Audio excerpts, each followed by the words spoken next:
Have you ever had a stranger show up at your door, lock eyes with you, and insist that the space in front of your house doesn't belong to you? That's exactly how my Saturday started. Calm coffee, a few chores, then chaos. What began as an ordinary morning spiraled into a scene with flashing lights, neighbors shouting from porches, and an arrogant kid in cuffs before the day was out. It started with the sound of a car pulling up way too close to the garage. At first, I thought maybe someone was delivering a package or turning around, but when I peered outside, there was an old sedan sitting smack in the middle of my driveway. No note, no wave, just parked like it had always been there. I stepped onto the porch expecting an embarrassed apology.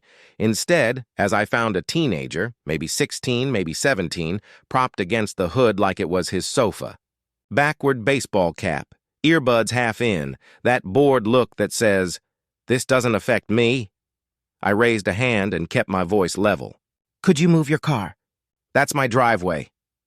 He gave me this ridiculous smirk, the kind that makes your skin crawl, and in the calmest tone told me, "Nah, my mom owns this block. I park here whenever I want." I thought he was joking at first. Who brags like that? But the way he leaned back, arms crossed, watching me like I was an inconvenience, told me he was serious. I tried to clarify. "I live here. This is private property. You can't just leave your car there."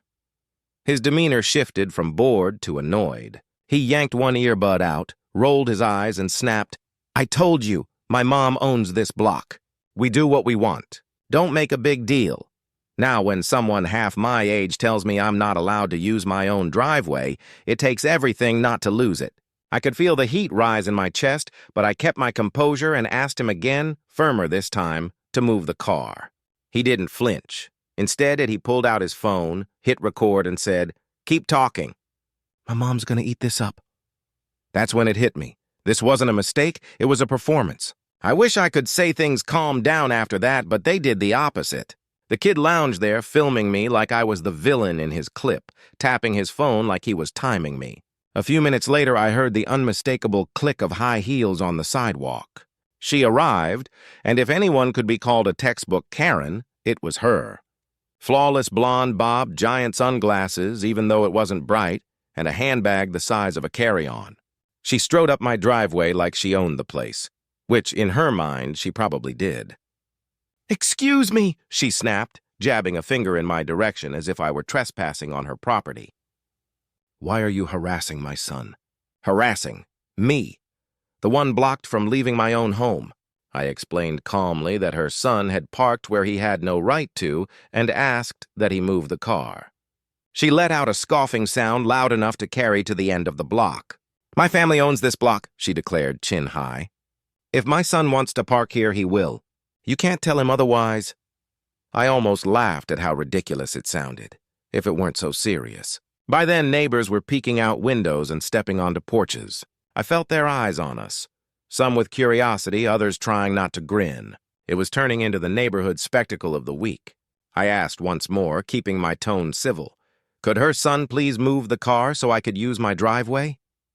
She pulled out her phone and started recording too, launching into lines like, "He's intimidating my child. This is harassment."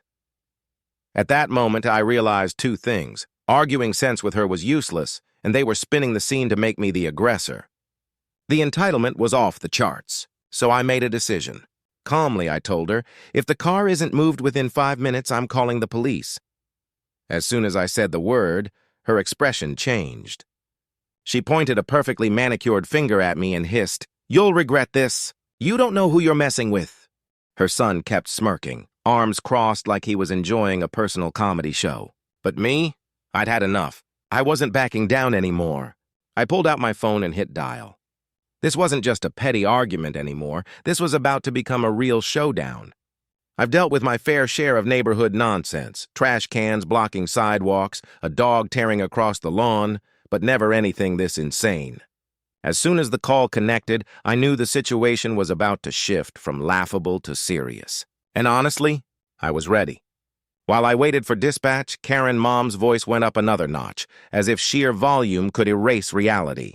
"You can't call the police on us," she shouted, almost shrieking. "My family runs this neighborhood." Her son laughed behind her, his phone still up, recording every second like it was premium entertainment. I calmly gave the dispatcher my address, explained that someone was trespassing on my property, refusing to move their vehicle, and needed to be removed. Within minutes, I heard it, the wail of approaching sirens. The energy on the block shifted immediately. Curtains fluttered as neighbors stepped out from behind windows. A few people came all the way out to their porches, eager to watch this play out live. When the patrol car turned onto the street, red and blue lights dancing across the houses, I caught something rare. Karen Mom's confidence wavered, just for a heartbeat. Then she lifted her chin, straightened her sunglasses, and whispered something to her son. His grin widened like he thought his connections were about to save the day. 2 officers stepped out, one male, one female, professional and calm. Their eyes swept the driveway, taking in every detail before the female officer approached me. "Sir, what seems to be the problem?" she asked. I laid it out as plainly as I could. A car in my driveway, refusal to move it, wild claim that Mom owns the block. Before I could finish, Karen Mom jumped in like she'd been waiting for her cue. Officer, don't listen to him. He's harassing my son, threatening us, and wasting police time over a misunderstanding. This entire street knows we have rights here." The male officer raised one eyebrow, clearly not buying it. "Ma'am," he said evenly, "do you have any proof of ownership over this property?" Her reply? "Everyone knows." She gestured wildly at the growing crowd, expecting a chorus of agreement. Instead, she got a few stifled laughs and some heads shaking in disbelief. Then the officer turned to the teenager. "Is this your car?" "Yeah," the boy answered, wearing that same infuriating smirk. "Then move it," the officer said flatly. The teen crossed his arms. "Nope, my mom says we don't have to." That was the moment everything flipped. The air went quiet. Even the birds seemed to stop. The male officer's voice hardened. "Son, I'm not asking again. Move the car now, or you're going to have a problem." Most people would have gotten the message.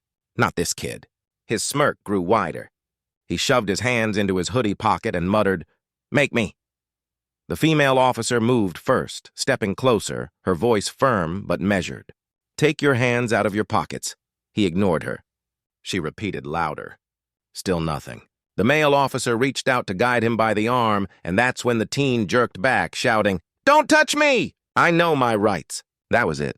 Within seconds, both officers had him spun around, his hands pulled behind his back, and the sharp metallic click of handcuffs echoed across the driveway. Gasps rippled through the watching neighbors. Phones lifted like a sea of glowing eyes. The boy's cocky expression evaporated, replaced by red-faced shock and sputtered protests that no one believed. "Unbelievable," Karen's mom shrieked, storming forward. "You can't do this to him. He didn't do anything wrong." The female officer didn't blink. "Ma'am, your son is being detained for trespassing and refusing lawful commands. If you continue interfering, you may be detained as well." For the first time, Karen Mom fell silent. She didn't stop yelling entirely, but her voice cracked, desperation creeping in. Meanwhile, her son was being led to the patrol car, still mumbling about how his mom owns the block. The irony was thick enough to choke on. As the door closed and the lights flashed against the houses, the male officer returned to me. His voice relaxed a little. "Sir, we're sorry you had to deal with this." "You were in the right. Would you like to press charges?" I glanced at the neighbors, some shaking their heads, some quietly laughing, and then at the boy glaring from the back seat of the squad car.